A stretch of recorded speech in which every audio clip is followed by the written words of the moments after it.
After a long day, you must have crawled into your warm bed, plugged in your phone charger, and found a comfortable position. With your legs stretched out on a cozy sleeping bag, you're now about to unwind with a soothing story of wilderness construction that will let you drift into a peaceful sleep by dawn.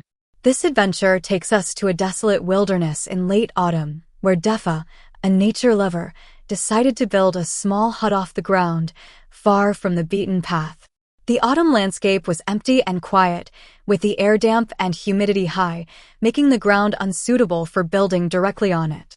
Defa, however, wasn't deterred. He saw a tree stump in front of him and decided to transform it into his new home. Using a shovel and cutting grooves on the stump, he created a firm base to support the structure. Defa carefully built a cross-frame structure, securing it with thick hemp rope, creating a sturdy base.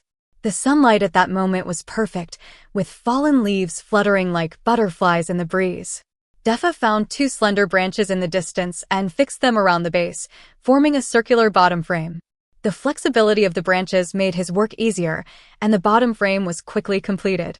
Realizing the need for a ladder to access the hut since it was raised off the ground, Defa constructed one by tying wooden sticks to the logs with hemp rope, ensuring stability. Next, he arranged wooden sticks on the bottom frame at equal distances, connecting them with hemp rope. The stable bottom plane was now ready. Defa continued to gather branches to create the hut's main structure. By crossing and tying the branches in pairs, he built an arched skeleton that gradually formed the hut's outline. Despite rain starting to fall, Defa was undeterred. He put on his raincoat and kept working, collecting dry branches and leaves.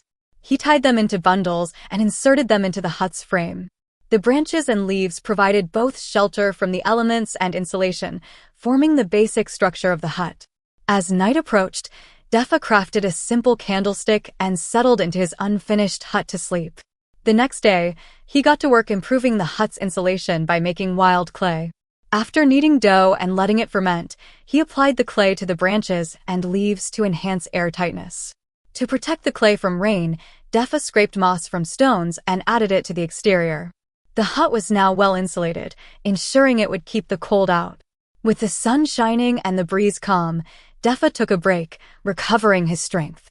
He then used wooden sticks and hemp ropes to make a wooden fence, which would later help him transport stones from the ground to the hut.